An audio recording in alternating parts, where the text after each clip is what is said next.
28 তারিখ এসআইআর এর চূড়ান্ত তালিকা বেরানোর পর যে পেন্ডিং কেসগুলো রয়েছে, যাকে বলা হচ্ছে আন্ডার অ্যাডজুডিকেশন বা পেন্ডিং কেস, সেই সমস্ত নিয়েও এইবার যে সমস্ত বিশাল বিশাল আপডেটগুলো সামনে আসছে, সেই আপডেটগুলো এবং নির্বাচন কমিশনের এই মুহূর্তে যে ভূমিকা, সেগুলিকে নিয়ে সেটা একটা বড় পরিপ্রেক্ষিত তৈরি করছে।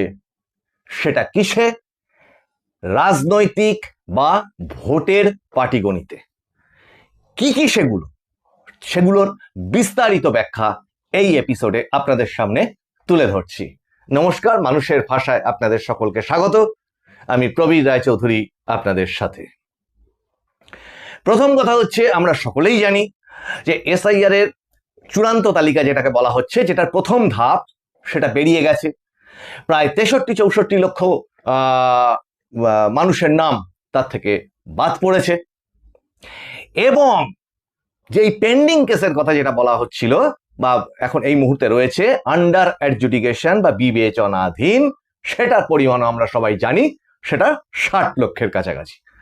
তাহলে যদি এর সাথে আমাদের রাজ্যের মাননীয় মুখ্যমন্ত্রীর একটি বিশেষ বক্তব্যকে আমরা মাথায় রাখি, যেটা তিনি 3-4 দিন আগে একটি সভাতে বলেছিলেন, যে প্রায় 1,20,00,000 মতো নাম বাদ পড়তে চলেছে, তখনও কিন্তু এসআইআর এর তালিকা বেরোয়নি। তখনই তিনি ওটা বলেছিলেন। তাহলে কি ওনার কাছে একটা আন্দাজ ছিল, অনুমান ছিল, খবর ছিল? এ প্রশ্ন তো থাকবে এবং এই রহস্যটা থেকেই যাবে, আমরা প্রশ্ন করতেই পারি। কিন্তু তালিকা বেরোনোর পর এবং নির্বাচন কমিশনের সাংবাদিক বৈঠকের পর যেটা দেখা গেল, সেটা কিন্তু ওনার ওই দাবির কাছাকাছি। মানে এখানে 63-64 লক্ষ বাদ গেল, আর ওদিকে পেন্ডিং থাকলো প্রায় 60 লক্ষ। যোগ করলে কিন্তু, দুটোকে যোগ করলে কিন্তু প্রায় 1,20,00,000 আশপাশেই দাঁড়ায়। এবং এরপরে এই যে তালিকাগুলো আমরা সকলে এতক্ষণে জেনে গেছি, আমরা মানুষের ভাষায় বিস্তারিত এপিসোড করেছি এই সমস্ত তথ্যগুলো দিয়ে আপনাদের সামনে। আশা করি সেই এপিসোডগুলো আপনাদের ভালো লেগেছে, আপনারা সেই তথ্য এতক্ষণে জেনে গেছেন যে লজিক্যাল ডিসক্রিপেন্সি যেগুলো আছে বা এই বিবেচনাধীন, আন্ডার অ্যাডজুডিকেশন বা বিবেচনাধীন, সেগুলো এই মুহূর্তে কোর্টের তত্ত্বাবধানে, হাইকোর্টের তত্ত্বাবধানে হচ্ছে, কলকাতা হাইকোর্টের প্রধান বিচারপতির তত্ত্বাবধানে হচ্ছে, সুপ্রিম কোর্টের নির্দেশে এবং বিচারকদের তত্ত্বাবধানে সেটা হচ্ছে। সেই পরীক্ষা নিরীক্ষার কাজটা সেখানে আমাদের এখানকার যে সমস্ত জেলা জাজরা ছিলেন এবং অ্যাসিস্ট্যান্ট জেলা জাজরা ছিলেন, তারা যেমন থাকছেন, তেমনি ঝাড়খণ্ড এবং উড়িষ্যা থেকে জেলা জাজদের নিয়ে আসা হচ্ছে, সেটাও সুপ্রিম কোর্টের নির্দেশে, সংখ্যা বাড়ানোর কারণে এবং কাজটাকে দ্রুত করবার জন্য। আজকে এই মুহূর্তে মার্চের, মানে দোলের দিন, মার্চের 3 তারিখ, এবং নির্বাচন কমিশনের ফুল বেঞ্চের এই রাজ্যে আসার কথা ছিল গত 1 তারিখে। কিন্তু রাজ্যের মুখ্যমন্ত্রীর বিশেষ অনুরোধ, যেটা আমরা এই মানুষের ভাষাতেই সেই খবর দেখিয়েছি, অনুরোধের ফলবশত নির্বাচন কমিশন সেই ডেটটাকে পিছিয়ে সেটাকে 9 তারিখ করে। কিন্তু এর মধ্যে যেটা মানে সবচেয়ে বড় আপডেট, সেটা কি?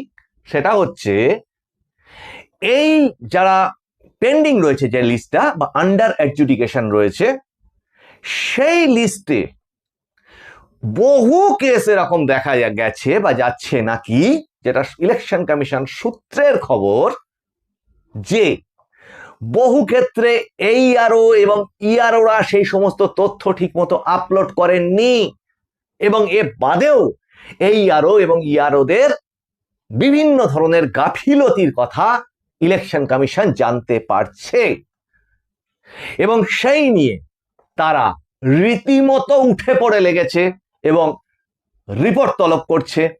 আমরা অতীতে এই এইআরও এবং ইআরওদের প্রথম তো রাজ্য সরকারকে ব্যবস্থা নিতে বলেছিল কয়েকটা কেসের ক্ষেত্রে, 4টি ঘটনায়, আর তৎপরবর্তীতে 7টি ঘটনায় ইলেকশন কমিশন ডিরেক্ট ইন্টারভেন করে এবং অ্যাকশন নেয় এবং নিয়ে সাসপেনশন করে সেই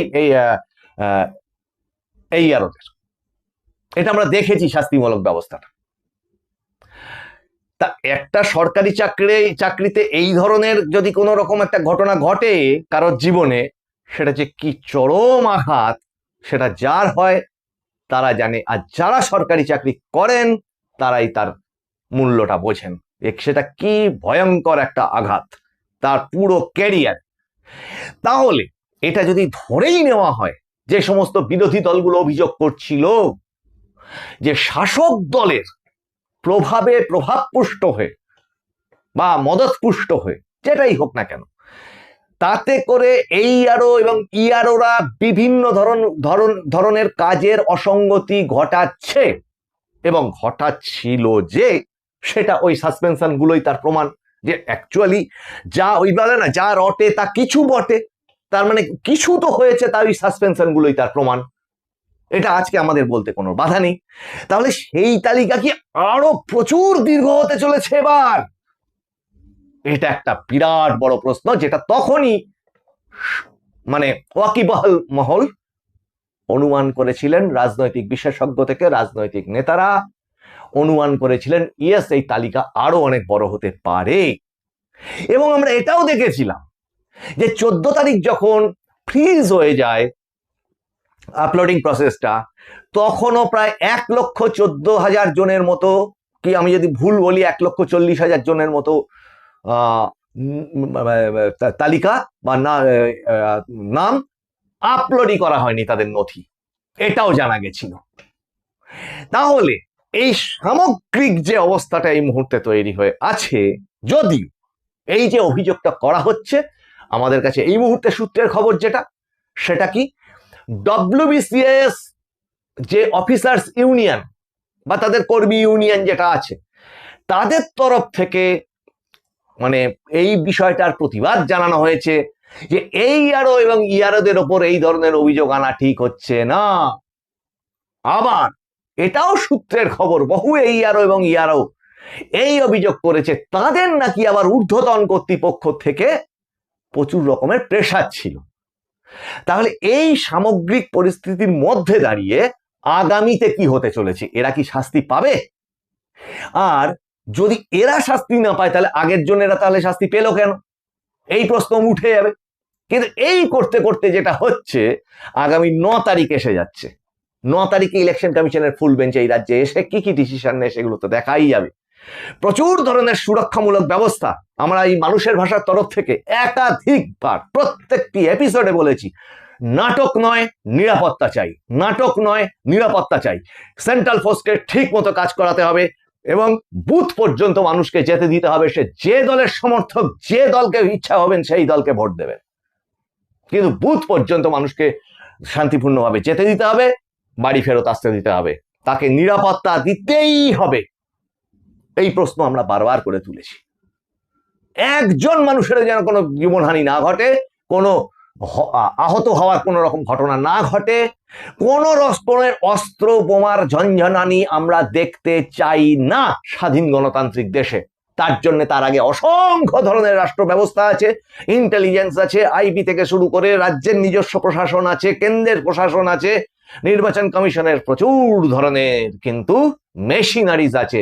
প্রত্যেকটি গ্রাম থেকে, পুকুর থেকে, গাছতলা থেকে, জঙ্গল থেকে, সমস্ত দুষ্কৃতীদের পকেট থেকে, জামা থেকে সমস্ত রকম অস্ত্র খুঁজে বার করো, ডাং করো, ফেলে দাও। একটা কোন রকম অস্ত্র এই ইলেকশনে আমরা দেখতে চাই না।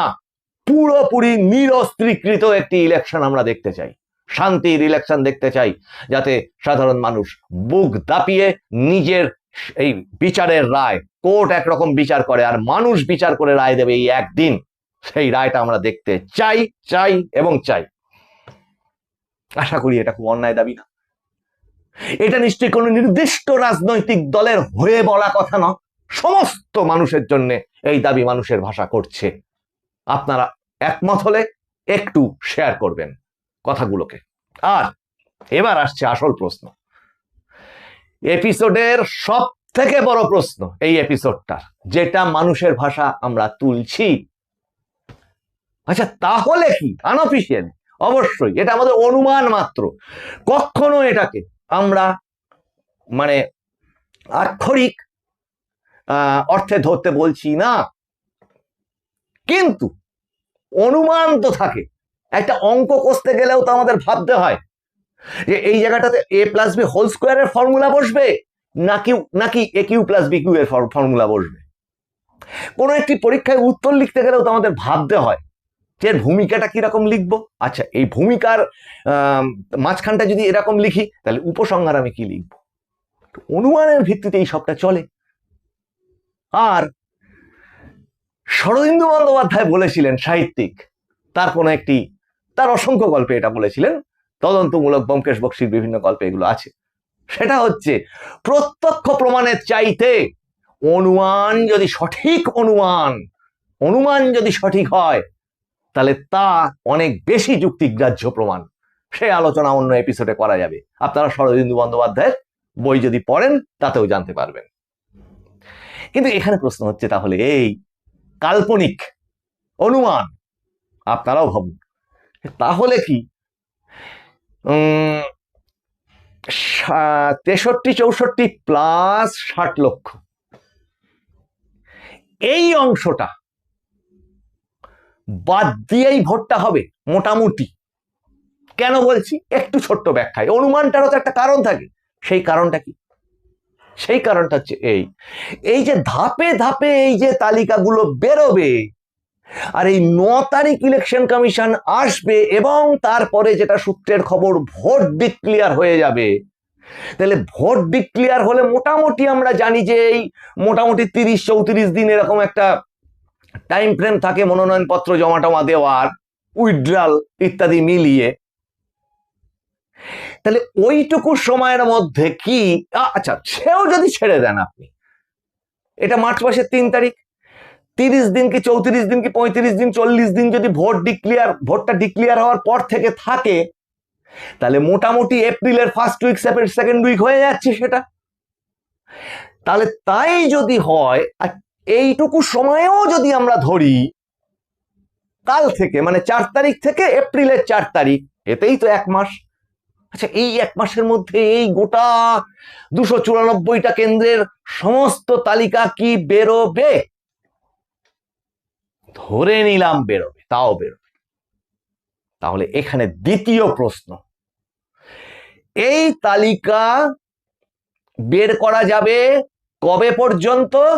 মনোনয়নপত্র যেদিনকে মানে জমা দেওয়ার শেষ দিন পর্যন্ত। প্রশ্নটা তুলেছি কিন্তু ঠিক এই পয়েন্টটাতে। তাহলে নির্বাচন ঘোষণা আর মনোনয়নপত্র জমা দেওয়া শেষ দিন, সেটা কত না জানি হতে পারে। এপ্রিলের মিডিল হোক, যেটা এখনো পর্যন্ত জানা যাচ্ছে। তাহলে একটা ভোট প্রসেস থাকবে, সেটা 1 দফা 2 দফা কি 3 দফা, সেটা ইলেকশন কমিশন নিশ্চয়ই ঠিক করবে। এবং এক দফার মাঝখানে নিশ্চয়ই 2-1 দিন করে ফাঁক থাকে বা ডিফারেন্স রেখে সেই অনুযায়ী তারা সুরক্ষা ব্যবস্থা করে তারপর সেটা করেন। তাহলে টাইম ফ্রেমটা কি দাঁড়াচ্ছে? টাইম ফ্রেমটা যদি ওটাও ধরে নি যে এপ্রিলের মিডিল, তাহলে এখন থেকে মোটামুটি আপনার 40 দিন মতো টাইম থাকছে। তাহলে এই 40 দিন টাইম মানে ওই লাস্ট মনোনয়নপত্র জমা দেওয়ার লাস্ট দিন, সেদিন পর্যন্ত যদি আপনার এই তালিকা বেরোয়, তাহলে যারা রেকটিফিকেশন বা অ্যাপিল করবার বা অভিযোগ জমা দেওয়ার যদি কোনো কিছু থাকে, তাহলে সেটার সময় কোথায় থাকছে? আর কি আদৌ থাকছে? সেটা সেই অ্যাপিল করে তার ফর্ম জমা দেবে বা ফর্ম 6 জমা দেবে, যা কিছু জমা দেবে, বা ডিওর কাছে অ্যাপিল করবে বা সিইওর কাছে অ্যাপিল করবে নাম তোলার জন্যে, সেই নাম কি আদৌ উঠে এই ভোটার তালিকায় আর সংযোজিত হওয়ার সম্ভাবনা থাকছে? বা এখনো যারা ফর্ম 6 জমা দেবেন এইবারের তালিকাতে, যেগুলো অসুবিধা হয়েছে বলে তারা মনে করছেন, সেগুলোও কি ওই ভোটার তালিকায় সংযোজিত হওয়ার মতো মাঝখানে আর কোনো সময় থাকছে? শাসক দল ধর্নার ব্যবস্থা করেছে। এই ধর্না থেকে আমার ব্যক্তিগত মত, শাসক দলের কি ডিভিডেন্ড আসবে খুব একটা কিছু বোঝা যাচ্ছে না, কারণ যারা বাতিল তারা তো আর ভোট দেবে না, কাজেই তাদের নিয়ে আন্দোলন করে লাভটা ঠিক কি হবে? হয়তো জনমানসে একটা সেন্টিমেন্ট ক্রিয়েট করা যেতে পারে, কিন্তু সেই জনমানসের সেন্টিমেন্টটাই বা কিভাবে ক্রিয়েট হবে? ধরুন যার নাম তালিকায় থেকে গেছে সে খুব স্বস্তিতে আছে, আর যার নাম তালিকায় নেই সে হয়তো অস্বস্তিতে আছে। তাহলে আন্দোলনটা যদি, এবং সেটার পরিমাণ খুব বেশি নয়, খুব সামান্য, মানে ভুল ত্রুটির পরিমাণটা খুবই সামান্য, যে তালিকাটা পেরিয়েছে, তাহলে যে তালিকাটা পেরিয়েছে সেটা তো ম্যাক্সিমাম মৃত, অস্তিত্বহীন এই সমস্ত ভোটারদের। তাহলে এই ধর্ণা কাদের জন্যে? এই ধর্ণার যে মানসিক এফেক্ট, সেন্টিমেন্টাল এফেক্ট, সেই এফেক্টটা কোথায় কোথায় আছে আর থাকবে? আর উল্টো দিকে যদি এটা ধরি যে আপকামিং যে সমস্ত লিস্টগুলো বেরোবে তার জন্য শাসক দলের এই আন্দোলন, কিন্তু সেটা যদি বাদও পড়ে, যারা বাদ পড়বে তারা সেখানেও তো তারা আর ভোট দেবে না, এবং যারা বাদ পড়বে না তালিকায় থেকে যাবে, সেটা সামান্য হোক বেশি হোক যাই হোক, তারা তো স্বস্তিতে চলে যাবে, ওই ধর্ণা তো তাদের জন্য কোনো কাজে দেবে না। কাজেই সেটা শাসক দলের নিজস্ব এজেন্ডা। আমার মনে হয়েছে যে এক্ষেত্রে ওই ধর্ণা বা ওই আন্দোলনটা খুব একটা বোধহয় কাজে দেবে না। দ্বিমত থাকতেই পারে অনেকের, আর আন্দোলন করবার অধিকার তো অবশ্যই সবার আছে, আর শাসক দলের তো অবশ্যই আছে।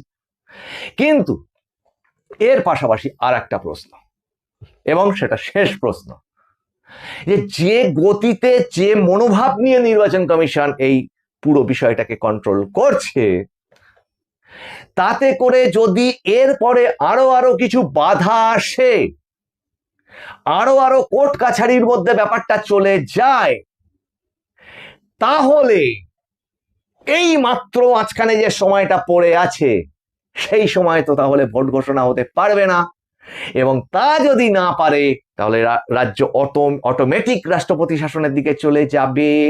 ভোট না হলে সাংবিধানিক সংকট তৈরি হবে, যেটা নিয়েও আবার আমরা মানুষের ভাষা থেকে প্রথম থেকে এই সম্ভাবনাটার কথা বলে যাচ্ছি, টাইম পিরিয়ড, এই টাইম ফ্রেমটার কথা।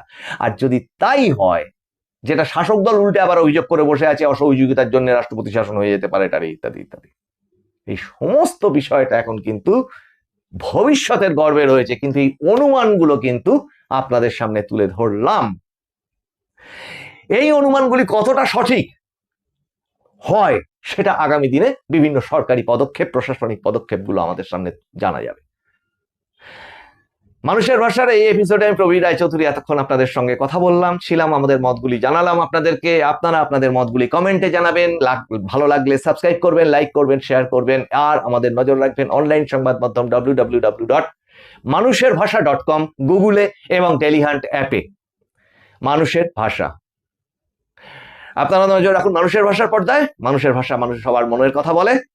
আপনাদের সঙ্গে আবার দেখা হচ্ছে সামনের এপিসোডে, ততক্ষণ পর্যন্ত নমস্কার।